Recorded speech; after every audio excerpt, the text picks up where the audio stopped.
enriching is a part of our manifestation and causing others higher reality.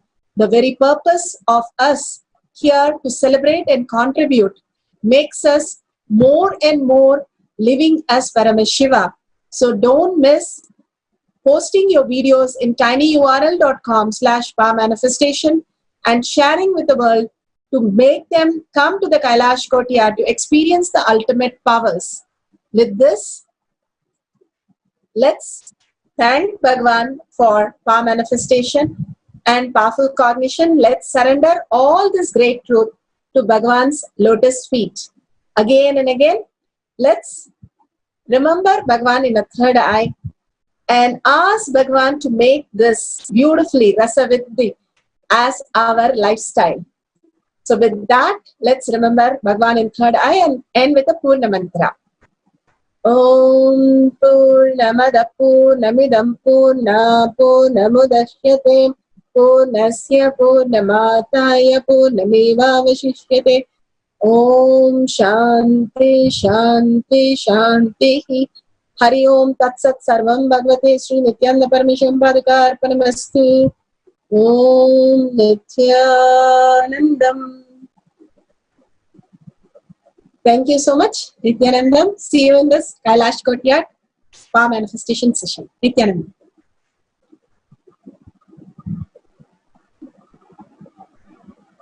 The recording has stopped.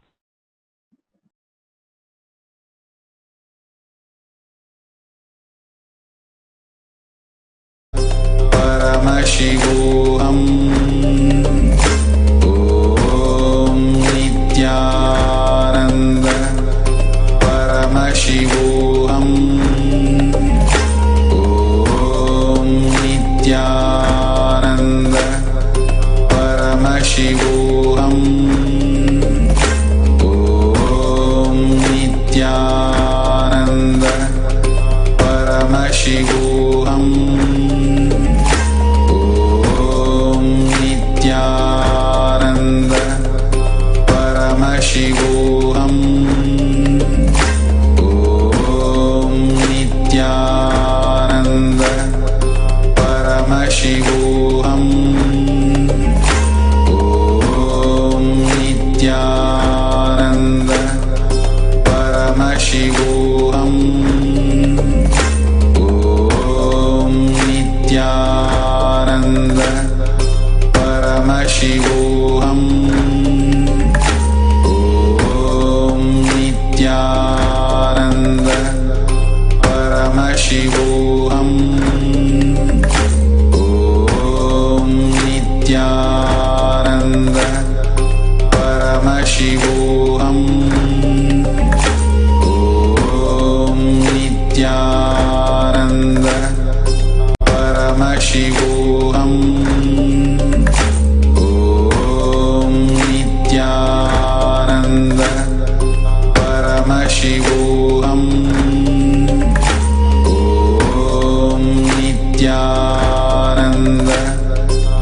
Paramashivoham. Om Nithyananda Paramashivoham. Om Nithyananda Paramashivoham. Om Nithyananda Paramashivoham. Om Nithyananda Paramashivoham.